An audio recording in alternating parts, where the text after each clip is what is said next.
Perfectly all right. ഒരു കുഴപ്പമില്ലെന്ന് doctor പറഞ്ഞു. തുന്നിയ സ്ഥലത്ത് വേദന ഉണ്ടെന്ന് ഡോക്ടറോട് പറഞ്ഞു. വേദന വരുമ്പോ തടവി തരാൻ ആരെങ്കിലും ഉണ്ടാവുമെന്ന് ഡോക്ടർ ചോദിച്ചു. നമ്മളെന്തിനാ കള്ളം പറയുന്നു? ഉണ്ടെന്ന് ഞാനും പറഞ്ഞു.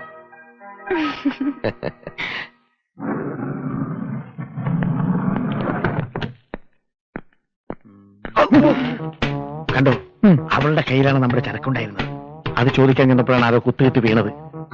അത് ഇയാളാണ് തലവര് പറഞ്ഞു. ഇപ്പൊ വിശ്വാസമായ ഇപ്പൊ കുത്ത് നമ്മുടെ അഞ്ചത്തായി. അവർ രണ്ടാളും ആ കുത്തുകാരനും ഒന്നായി. ചിന്തിക്കാനൊന്നുമില്ല. തലവര് പറഞ്ഞു ഓർമ്മയുണ്ടല്ലോ. തൽക്കാലം അഹിംസ കൊണ്ട് മാറ്റി വെച്ചേക്കാം. 9 ലക്ഷത്തിന്റെ രത്നങ്ങളാണ് ആ പാവയ്ക്കകത്തുള്ളത്. ഇത്ര കഷ്ടപ്പെട്ട് നമ്മൾ അതെടുത്ത് തലവർക്ക് കൊടുക്കണോ? 3 വീതം വെച്ച് നമ്മൾ നാട്ടിലേക്ക് വണ്ടി കയറുന്ന വലിയ ബുദ്ധി. ഒരാളെ വേദനിപ്പിച്ച് നമ്മൾ എന്ത് സ്വർഗ്ഗമാണ് നേടാൻ പോകുന്നത്? കള്ളത്ര ഏതായാലും വേണ്ട. വേണ്ടെങ്കിൽ വേണ്ട, ഞാൻ പറഞ്ഞതേ ഉള്ളൂ. അവരോട് പോയി. എവിടെ പോയി? അവരോട് പോയി. ഇപ്പോഴെങ്കിലും രണ്ടുപേരെ ഒന്നിച്ചൊന്ന് കണ്ടല്ലോ. പിണക്കൊക്കെ തീർന്നു. ഏതാണ്ടൊക്കെ ഒന്ന് തീർപ്പായി. ശരിക്കും പറഞ്ഞ സിസ്റ്ററാണ് ഞങ്ങളുടെ ജീവിതം രക്ഷിച്ചത്. ഡോക്ടർ കുൽക്കർണിയെ പറ്റി പറഞ്ഞപ്പോ മുതല് സിസ്റ്റർ ഒരു പ്രസന്റേഷൻ തരണമെന്ന് ഇവിടുന്ന് പോയപ്പോ മുതൽ ഞാൻ വിചാരിക്കുന്നതാ. ഈ ഷോളൊന്ന് ഞാൻ വാങ്ങിയതാ. ഇത് ഞാനൊരു സമ്മാനമായി തന്ന സ്വീകരിക്കാൻ സിസ്റ്റർക്ക് ബുദ്ധിമുട്ടുണ്ടോ? ഏയ്, സ്നേഹം കൊണ്ട് തരുന്നതല്ലേ, ഒരു ബുദ്ധിമുട്ടുമില്ല.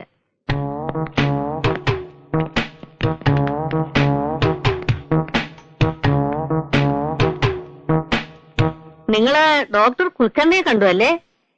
അയാൾ എത്രയോ ഓപ്പറേഷൻ ചെയ്ത് അവരുടെ ഭാര്യമാരൊക്കെ 4-5 കുട്ടികളെ പ്രസവിച്ചിട്ടുമുണ്ട്. പ്രസവം ഇവിടെ തന്നെ വേണം കേട്ടോ. ഞങ്ങളൊക്കെ ഉണ്ടാവും ഇവിടെ. എന്താ കുട്ടി ഇത്? കുൽക്കർണിയെ കാണാൻ വരുന്ന പലർക്കും സംഭവിക്കുന്നതായത്. അദ്ദേഹം പാന്റിന്റെ സിബ് ഇട്ടിട്ടില്ല. സിബ് പാന്റിന്റെ വാതിലടക്ക്.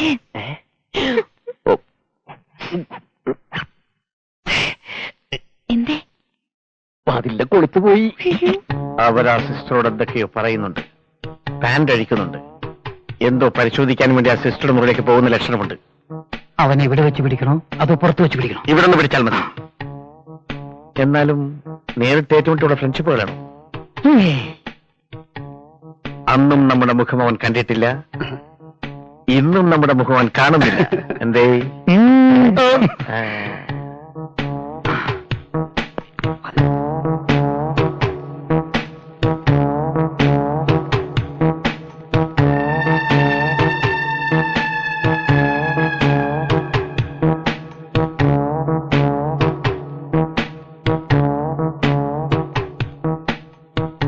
അവർ ആ നേഴ്സിന്റെ മുറിയിൽ കാണും. ഇഞ്ചക്ഷൻ റെഡിയാണോ? റെഡി. റെഡി.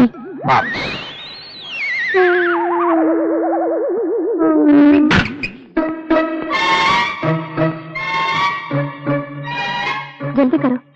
ये ऑपरेशन करने वाला पेशेंट को इस कोने पे किसने छोड़ दिया? क्या करो?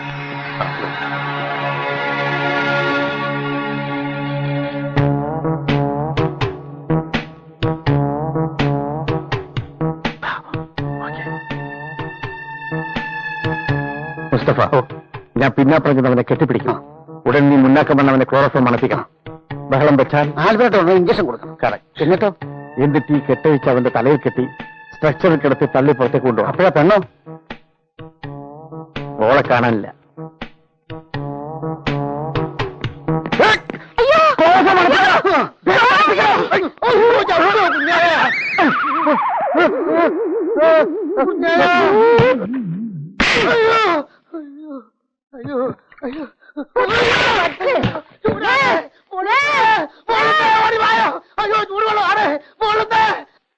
ഒരു കൈ സഹായത്തിന് 5-6 ഗുണ്ടകളെ പറഞ്ഞുവിടാമെന്ന് പറഞ്ഞപ്പോ നീ സമ്മതിച്ചില്ല. അതിന്റെ ഫലം നീ ഇപ്പൊ അനുഭവിക്കുന്നു. 1.5 കൊല്ലത്തെ ജയിൽ ശിക്ഷയൊന്നും ഒരു പ്രശ്നമല്ല തലവരെ. അത് പിന്നെ സഹിക്കാം. ആ നേഴ്സ് തല ചൂടുകൾ ഒഴിച്ചു. അയ്യോ, അതാ സഹിക്കാൻ വയ്യാത്ത. ഇനി പറഞ്ഞിട്ട് കാര്യമൊന്നുമില്ല. നമുക്ക് 1.5 കൊല്ലം കഴിഞ്ഞ് കാണാം. കുറെ കാലമായില്ലേ നിങ്ങൾ ലീവ് ചോദിക്കുന്നു. ഞാൻ 1.5 കൊല്ലം ലീവ് തന്നോന്ന് വിചാരിച്ചാ മതി. ഇതാ കൂട്ടത്തിൽ കൂട്ടില്ല. തിരിച്ചു വന്ന ലീവ് വരാന്നോളണം. ആൽഫ്രഡിന്റെ കാര്യമില്ല പറഞ്ഞു.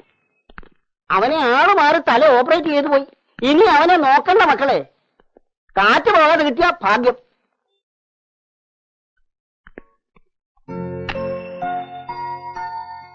ഈ ബിൽഡിങ്ങിന് ഇങ്ങനെ ഒരു പ്രശ്നമുണ്ട്. വയറിംഗ് ഒന്നും ശരിയല്ല. ഏതെങ്കിലും ഒരു ഫ്ലാറ്റിൽ ഒരു മിക്സിയോ ഗ്രൈൻഡറോ ഓൺ ചെയ്താൽ മതി. ഉടനെ കറണ്ട് ആവിയാവും. പിന്നെ ഫ്യൂസ് തപ്പിപ്പിടിച്ചിടണം. ഞാനുണ്ടാക്കുന്ന ഒരു നേരത്തെ ആഹാരം കഴിക്കാൻ നമുക്ക് ഇത്രയും വിളിച്ചും പോരെ? മതി, ധാരാളം മതി.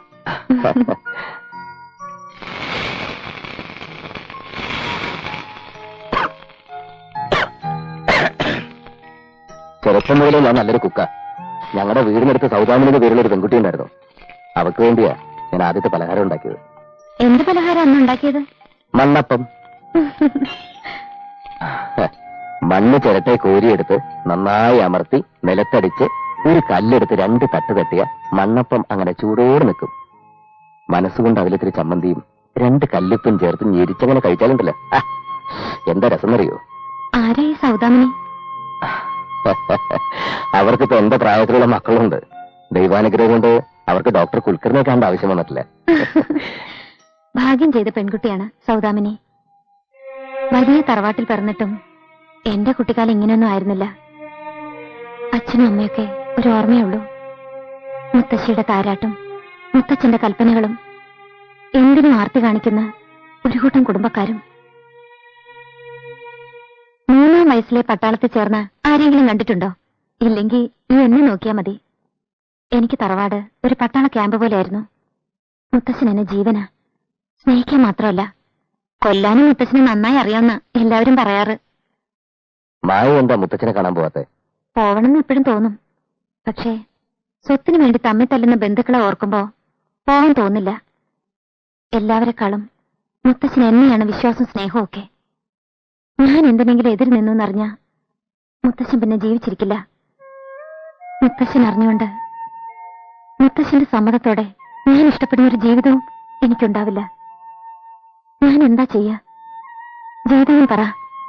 കുട്ടിക്കാലം മുതൽ എനിക്ക് സ്നേഹവും വാത്സല്യവും തരാൻ ഒരാളെ ഉണ്ടായിരുന്നുള്ളൂ, എന്റെ മുത്തശ്ശൻ. ഞാൻ കാരണം മുത്തശ്ശൻ വേദനിക്കുന്നത് എനിക്ക് ആലോചിക്കാനേ വയ്യ. മുത്തശ്ശൻ എപ്പോഴും പറയും എന്നെ മുത്തശ്ശനെ ഏൽപ്പിച്ചാണ് എന്റെ അമ്മ പോയതെന്ന്. മുത്തശ്ശിക്കും ഉണ്ടായിരുന്നു ഓരോ ആഗ്രഹങ്ങള്. ഞാനൊരു വലിയ ബിസിനസ്സുകാരനെയോ ഉയർന്ന ഉദ്യോഗസ്ഥനോ വിവാഹം കഴിക്കണം, സ്വത്തുക്കളിൽ കുറെ ഭാഗം എന്റെ പേരിൽ എഴുതി വെക്കണം, അങ്ങനെ ഒരുപാട് കാര്യങ്ങള്. ശ്വാസം മുട്ടിയപ്പോഴാ ഒരു ജോലി കിട്ടിയതും ഇങ്ങോട്ട് വന്നതും. ചുരുക്കി പറഞ്ഞ മുത്തച്ഛന്റെ കാറ്റ് വീഴുന്നവരെ മായയുടെ കാര്യം മഹാകഷ്ടാണല്ലേ. നിന്റെ മുത്തച്ഛന് വാത്സല്യം കൊണ്ടുള്ള പ്രാന്ത. നമ്മൾ സ്നേഹിച്ചാലോ വിവാഹം കഴിച്ചാലോ കുൽക്കർണിയോ കണ്ടാലൊന്നും നിന്റെ മുത്തച്ഛനൊന്നും സംഭവിക്കാൻ പോകുന്നില്ല. സംഭവിക്കും. ആ നിമിഷം മുത്തച്ഛൻ മരിക്കും, എന്നെ ശപിച്ചു മരിക്കും. ഞാനാണ് മുത്തച്ഛനെ കൊന്നതെന്ന് എല്ലാരും പറയും. പിന്നെന്താ ചെയ്യാ? ഇത്രയൊന്നും ഭ്രാന്തില്ലാത്തൊരു അമ്മ എനിക്കുണ്ട്. എന്റെ അമ്മ മലയാളിയല്ല, ഗുജറാത്തിയാ. അച്ഛൻ റെയിൽവേലാ, നാരായണ മേനോൻ. ഇപ്പൊ ഒറീസല. അവരുടെ ഒരു പ്രേമ വിവാഹമായിരുന്നു. അവരുടെ കല്യാണം കഴിഞ്ഞ് ഞാനും ജനിച്ച് എനിക്ക് 11 വയസ്സുള്ളപ്പോഴാ അവരുടെ വിവാഹം കഴിഞ്ഞ കാര്യം തന്നെ അമ്മയുടെ വീട്ടുകാരറിയുന്നത്. എന്നേക്കാ വലിപ്പമുള്ള മീശയും വെച്ച അന്ന് അമ്മയുടെ ഏട്ടന്മാർ നടന്നിരുന്നത്. അന്നെങ്ങാനും സത്യം അറിഞ്ഞ് അച്ഛനെ കൈ കിട്ടിയിരുന്നെങ്കിൽ അവർ അച്ഛനെ കൊന്നു കളയുമായിരുന്നെന്ന് അമ്മ ഇപ്പോഴും പറയാറുണ്ട്. അമ്മയുടെ ഒരു മിടുക്കൊണ്ടാ അന്ന് അച്ഛനും അമ്മയും രക്ഷപ്പെട്ടത്. നമുക്കും ആ പാരമ്പര്യം പിന്തുടർന്നാലോ? നിന്റെ സ്വത്തൊക്കെ അവർ തിന്നട്ടടി. നിനക്ക് സ്വത്ത് വേണമെന്നുണ്ടോ? പക്ഷേ എനിക്ക് ഇടയ്ക്കൊക്കെ മുത്തച്ഛനെ കാണണം. കണ്ടോ? പോയി കണ്ണു നിറച്ച് കണ്ടിട്ട് തിരിച്ചു വന്നോ? എനിക്കവിടെ വേറെ കല്യാണം ആലോചിച്ചാലോ? അത് ആലോചിക്കുമ്പോഴല്ലേ നല്ലതാണെങ്കിൽ നമുക്ക് അതൊന്ന് നടത്താന്ന്. അപ്പോ നമുക്ക് നമ്മുടെ ജീവിതം ആരംഭിക്കാല്ലേ? ആദ്യം ഒരു പ്രണയം, പിന്നൊരു താലികെട്ട്, അത് കഴിഞ്ഞ 1-2 കുഞ്ഞുങ്ങളും, പിന്നെ ആർക്കും പിരിക്കാനാവാത്തൊരു ഹൃദയബന്ധം. എന്താ?